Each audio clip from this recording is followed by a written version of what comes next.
kerana dia memang layak dipuji, walaupun sekiranya tidak satu nikmat pun sampai kepada kita.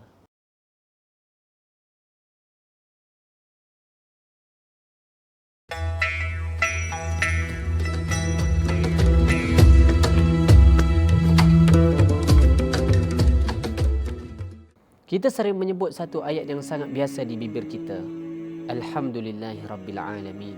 Tetapi pernah tak kita berhenti sejenak dan bertanya, apa sebenarnya yang sedang kita ucapkan?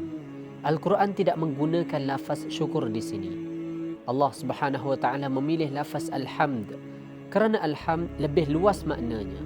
Ia bukan sekadar ucapan terima kasih kerana nikmat, tetapi pengakuan tentang kesempurnaan Tuhan itu sendiri. Manusia biasanya memuji kerana menerima sesuatu. Kita puji bila dapat kebaikan, kita puji bila hidup senang. Tetapi Allah Subhanahu wa taala dipuji bukan kerana dia memberi, sebaliknya kerana dia memang layak dipuji, walaupun sekiranya tidak satu nikmat pun sampai kepada kita. Inilah hakikat alhamd. Ia tidak menunggu kebaikan dahulu. Ia tidak bergantung kepada keadaan hidup. Ia lahir daripada pengenalan yang benar bahawa Allah Subhanahu wa taala sempurna pada zatnya, sempurna pada sifatnya, dan sempurna pada setiap perbuatannya. Sebab itu lafaz alhamd dipilih. Dan apabila Allah Subhanahu wa taala mendahuluinya dengan alif lam, dan alif lam alhamd, maknanya menjadi sangat besar. Semua pujian, seluruh pujian tanpa satu pun terkecuali adalah milik Allah Subhanahu wa taala.